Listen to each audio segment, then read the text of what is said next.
Hello friends, welcome back. My name is Mohsin Mullah, and today in this video lecture we are going to see about direct reversing of three-phase induction motor. So before to start this particular topic, so I just would like to say that in the before this we have already covered two video lectures in which I have shown the wiring diagram and schematic diagram for a three-phase induction motor supplied by a single source, and in the second video lecture I have shown separate two different sources can be connected to the same three-phase induction motor, and what is the working of that particular diagram as well as the schematic representation of that you can say induction three-phase induction motor supplied by either of the voltage sources. So before to understand content of this particular topic here, you need to go through those two topics so that you get a little bit understanding of what exactly we are considering and what exactly we are discussing here. So now here is the wiring diagram representation of the three-phase induction motor connected in such a way that we will be able to get the direct reversal of the direction of the rotation of the induction motor. So in the industry sometimes we need to have reversal of the direction also. So for that purpose we have to make sure that whenever we want, the motor is also rotating in the reverse direction. So basically the motor will be rotating in the anti-clockwise direction, and whenever we want it we can also make it to rotate in the clockwise direction. So how exactly can we achieve that reversal of the direction? So basically in a three-phase induction motor, the reversal of direction of the rotation can be achieved only just by changing the two phases of the connection. So interchanging the any two phases of the connection. Okay, so just by doing that we will be able to get the direction reversal here. So let me just go through the connections of this side first here. Okay, so basically the three-phase supply RYB phase is directly connected to RYB terminal on the upper side of this contactor here, and the lower side RYB are directly connected to the motor. So in this first case or first circuit, the motor is going to rotate in say anti-clockwise direction, and to get that working we need to energize the coil A. So when this coil A is energized, it is going to engage the contactor here, electromagnetic contactor, which will make the RYB phases to get connected to the three terminals of the motor RYB. Okay, so that will happen, and the motor is going to rotate in the, you can say, anti-clockwise direction. As here we can also see the presence of thermal overload relay. So already we have seen the working of this thermal overload relay in the previous two videos also.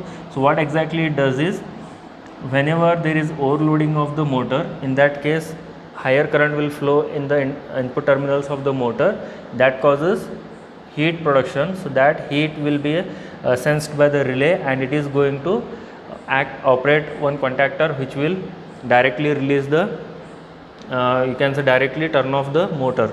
Okay, so that already we have covered in the first video lecture. You can just go through how exactly that thermal overlay relay is connected and how it exactly does that opening of the neutral connection in the scheme of that control circuit of the single three-phase motor supplied by a single source in the first video.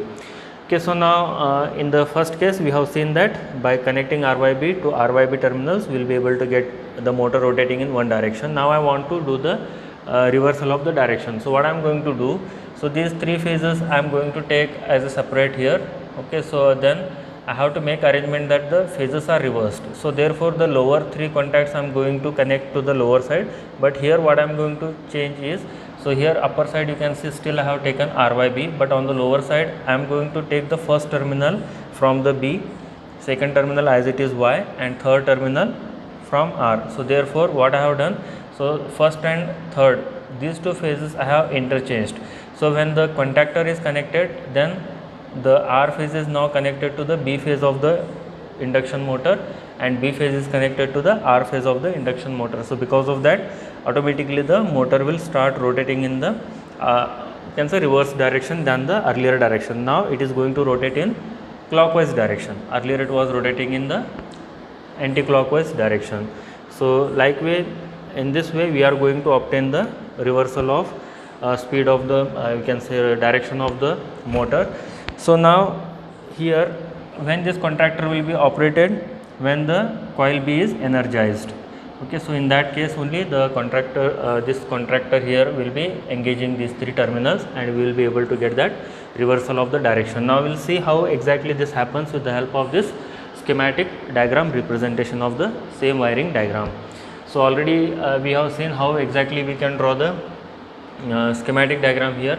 So we have to start from one terminal and we have to go to the neutral connection here. So we are starting with the R phase and going to the neutral terminal, and in between whatever elements are present, so we are going to make a connection of that. So now basically here this fuses are already connected, E1 and E2. Then let me just connect here another you can say fuse E3, which will be connected to the control circuit. So this fuse E3, through that fuse E3 the connection is connected to the E2. So E2 is a contact which will be operated when the thermal overload relay senses any overloading condition. Only in that case this relay will operate this contactor and it will open circuited, and the phase connection to this other terminals will be disconnected here, and supply will not be available to the remaining part of the circuit. Okay, so now after that relay contactor, so next is the push button. So this B0 push button is normally closed push button, because when it is not operated it will be in the normally closed condition, and when it is operated it will become open.